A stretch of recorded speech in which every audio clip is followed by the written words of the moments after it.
Hi, എൻ്റെ പേര് doctor Saneesh. ഇന്ന് നമ്മൾ ഒബിസിറ്റി സീരീസിൽ ഒരു പുതിയ വീഡിയോ ആയിട്ടാണ് എത്തിയിരിക്കുന്നത്. കീറ്റോ ഡയറ്റ് അത് എല്ലാവർക്കും സുരക്ഷിതമാണോ? നിങ്ങൾ കീറ്റോ ഡയറ്റ് ചെയ്തിട്ടുണ്ടോ? അപ്പോൾ എന്താണ് കീറ്റോ ഡയറ്റ് എന്നതിനെപ്പറ്റി നമുക്ക് നോക്കാം. അപ്പോൾ നമ്മുടെ ബോഡി പല രീതിയിലുള്ള എനർജി യൂസ് ചെയ്യാറുണ്ട്. യൂഷ്വലായിട്ട് നമ്മൾ ഉപയോഗിക്കുന്ന എനർജിയാണ് ഗ്ലൂക്കോസ്. അത് കൂടാതെ ഫാറ്റിൽ നിന്ന് കിട്ടുന്ന ഒരു പ്രോഡക്റ്റാണ് കീറ്റോൺസ്. അപ്പോൾ അത് വെച്ചിട്ട് ബോഡിക്ക് എനർജി ഉപയോഗിക്കാൻ പറ്റും. അപ്പോൾ നമ്മുടെ ബോഡിയിൽ ഷുഗർ ഇല്ലാത്തൊരവസ്ഥ വന്നു കഴിഞ്ഞാൽ ബോഡി ഓട്ടോമാറ്റിക്കലി ഫാറ്റ് യൂസ് ചെയ്തിട്ട് കീറ്റോൺസ് യൂസ് ചെയ്തിട്ട് വർക്ക് ചെയ്യാൻ തുടങ്ങും. അപ്പോൾ അങ്ങനെ ഒരു സ്റ്റേറ്റ് നമുക്ക് ഇൻഡ്യൂസ് ചെയ്യാൻ സാധിക്കുന്ന ഒരു ഡയറ്റാണ് കീറ്റോ ഡയറ്റ്. അപ്പോൾ അതിനകത്ത് നമ്മൾ ഈ പറഞ്ഞതുപോലെ തന്നെ ഷുഗറിൻ്റെ അളവ് വളരെയധികം കുറച്ചിട്ട് ഫാറ്റിൻ്റെ അളവ് കൂട്ടുകയും അതുപോലെ തന്നെ പ്രോട്ടീൻ്റെ അളവ് കൂട്ടുകയും ചെയ്യുന്ന ഒരു ഡയറ്റാണ് കീറ്റോ ഡയറ്റ്. അപ്പോൾ ഷുഗറിൻ്റെ അളവ് പെട്ടെന്ന് കുറയ്ക്കുന്നതുകൊണ്ട് തന്നെ ഈ ഡയറ്റ് സ്റ്റാർട്ട് ചെയ്ത് കഴിഞ്ഞാൽ നമുക്ക് ഉടനെ തന്നെ ഒരു ഇമ്മീഡിയറ്റ് ബെനിഫിറ്റ് കാണാൻ സാധിക്കും. അതായത് തന്നെ പെട്ടെന്ന് ആൾക്കാരുടെ വെയിറ്റ് കുറയുന്നതായിട്ട് നമുക്ക് കാണാൻ സാധിക്കും. ഈ വെയിറ്റ് കുറയുന്നത് ഫാറ്റ് കുറയുന്നത് കൊണ്ട് മാത്രമല്ല, നമ്മുടെ ബോഡിയിലെ ജലത്തിൻ്റെ അതായത് വാട്ടറിൻ്റെ അളവ് കുറയുന്നതുകൊണ്ട് കൂടിയാണ്. അപ്പോൾ ഈ രണ്ട് കാരണങ്ങൾ കൊണ്ടാണ് നമുക്ക് കീറ്റോ ഡയറ്റ് ഫോളോ ചെയ്യുന്നവർക്ക് ഉടനെ തന്നെ നല്ലൊരു വെയിറ്റ് ലോസ് ഉണ്ടാകുന്നത്. പക്ഷേ ഇതിനകത്ത് ഒരു കാര്യം ശ്രദ്ധിക്കേണ്ടതെന്ന് വെച്ച് കഴിഞ്ഞാൽ ഇത് സസ്റ്റൈനബിൾ ആണോ എന്നുള്ളതാണ്. അപ്പോൾ കീറ്റോ ഡയറ്റ് നമ്മൾ തുടങ്ങിക്കഴിഞ്ഞ് കഴിഞ്ഞാൽ ആദ്യത്തെ ഒരു 2-3 ദിവസം കഴിയുമ്പോൾ ചില ആൾക്കാർക്ക് ഒരു ചെറിയ ഫ്ലൂ, ബോഡി പെയിന് അല്ലെങ്കിൽ കോൺസ്റ്റിപ്പേഷൻ അങ്ങനെയൊക്കെയുള്ള ചില പ്രശ്നങ്ങൾ ഉണ്ടാകുന്നുണ്ട്. അപ്പോൾ ധാരാളം വെള്ളം കുടിക്കുന്നത് അതെല്ലാം പ്രിവെൻറ്റ് ചെയ്യാൻ സഹായിക്കും. അത് കൂടാതെ തന്നെ ഇത് എത്ര നാൾ നമുക്കിത് കൊണ്ടുപോകാൻ പറ്റുമെന്നുള്ളതാണ് ഏറ്റവും പ്രധാനപ്പെട്ട കാര്യം.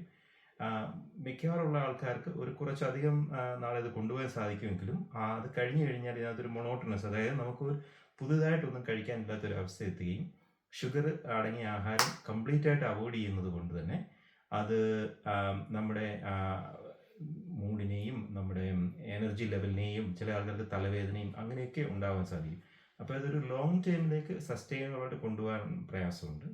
പിന്നെ അതുപോലെ തന്നെ ഒരിക്കൽ നിങ്ങൾ ഇത് തുടങ്ങിയിട്ട് അത് നിർത്തിക്കഴിഞ്ഞാൽ നിങ്ങൾ നഷ്ടപ്പെട്ട വെയിറ്റ് അതിലും വേഗത്തിൽ തിരിച്ചു വരികയും ചെയ്യും. അപ്പോൾ ഇതിനകത്ത് ഈ രണ്ട് പ്രശ്നങ്ങളുണ്ട്. പിന്നെ അതേപോലെ തന്നെ ഇപ്പോൾ ഷുഗറിൻ്റെ അസുഖമുള്ളവർ, ഇപ്പോൾ പ്രമേഹത്തിൻ്റെ അസുഖമുള്ളവർ, ടൈപ്പ് 1 ഡയബറ്റീസ് ഉള്ള ആൾക്കാർ, പ്രഗ്നൻസി അതായത് ഗർഭാവസ്ഥയിലുള്ള ആൾക്കാർ, ഇവരൊക്കെ ഇത് ഫോളോ ചെയ്യുന്നത് ഒരിക്കലും അഡ്വൈസബിൾ അല്ല. അതേപോലെ തന്നെ പ്രായമായവർ ഇവർ ഫോളോ ചെയ്യുന്നത് അഡ്വൈസബിൾ അല്ല. അപ്പോൾ ഇതൊരു കംപ്ലീറ്റ്ലി ഒരു യുണീക്ക് നമ്മുടെ വെയിറ്റിനുള്ള ഒരു പ്രോബ്ലം ആണോ എന്ന് ചോദിച്ചാൽ അല്ലെന്നാണ് ഉത്തരം.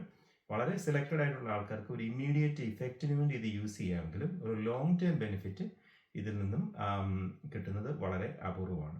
അപ്പോൾ നമ്മൾ ഈ കാണുന്ന പ്രൊമോഷൻസ് എല്ലാം അത് പ്രൊമോട്ട് ചെയ്യുമെങ്കിലും ഇതൊരു ലോങ് ടേമിലേക്ക് അതിൻ്റെ സക്സസ് റേറ്റ് വളരെ കുറവാണ്. അപ്പോൾ നമുക്ക് എന്ത് ചെയ്യാൻ സാധിക്കും? അപ്പോൾ ഇങ്ങനെയുള്ള ഡ്രാസ്റ്റിക് ഡയറ്റുകളിലേക്ക് പോകാതെ നമുക്കൊരു സമീകൃതമായ ഒരു മെയിൻറ്റെയിൻ ചെയ്യാൻ പറ്റുന്ന ലോങ് ടൈമിലേക്ക് കൊണ്ടുപോകാൻ പറ്റുന്ന ഡയറ്റുകളിലേക്കായിരിക്കും പോകുന്നതായിരിക്കും എപ്പോഴും നല്ലത്. അതുപോലെ ധാരാളം വെള്ളം കുടിക്കുക, എല്ലാ വിശപ്പല്ലെന്നുള്ള ഒരു ബോധം നമുക്കുണ്ടാകുക. നമ്മുടെ ബോഡി ചിലപ്പം നമുക്ക് ദാഹിച്ചിരുന്ന് കഴിഞ്ഞാൽ തന്നെ അത് വിശപ്പായിട്ട് തോന്നും. അപ്പം അങ്ങനെയുള്ള കാര്യങ്ങൾ മനസ്സിലാക്കിയിട്ട് ഒരു സമീകൃതമായിട്ട് നമുക്ക് അവൈലബിൾ ആയിട്ടുള്ളതും നമ്മൾ എൻജോയ് ചെയ്യുന്നതും അതേസമയം കാലറി കുറവുള്ളതുമായിട്ടുള്ള ഒരു ഫുഡ് പാറ്റേൺ നമ്മൾ ലോങ് ടൈമിലേക്ക് ഫോളോ ചെയ്യുന്നതായിരിക്കും എപ്പോഴും വെയിറ്റ് മെയിൻറ്റെയിൻ ചെയ്യാനും വെയിറ്റ് കുറയ്ക്കാനുമുള്ള ഏറ്റവും നല്ല മാർഗം. അപ്പോൾ ഇതാണ് കീറ്റോ ഡയറ്റിനെ പറ്റി എനിക്ക് പറയാനുള്ളത്. ഇത് കൂടാതെ തന്നെ പലതരത്തിലുള്ള അതർ ഡയറ്റ്സ് നമുക്കുണ്ട്. ഇപ്പോൾ ആറ്റ്കിൻസ് ഡയറ്റ് എന്ന് പറയുന്ന ഡയറ്റുണ്ട്, പാലിയോ ഡയറ്റ് എന്ന് പറയുന്ന ഡയറ്റുണ്ട്, മെഡിറ്ററേനിയൻ ഡയറ്റ് ഉണ്ട്. അപ്പോൾ ഇതിനെ പറ്റിയൊക്കെ നമ്മൾ അടുത്തൊരു വീഡിയോയുമായിട്ട് എത്തും. അപ്പോൾ നമുക്ക് അതിൽ കാണാം. Okay, thanks for watching.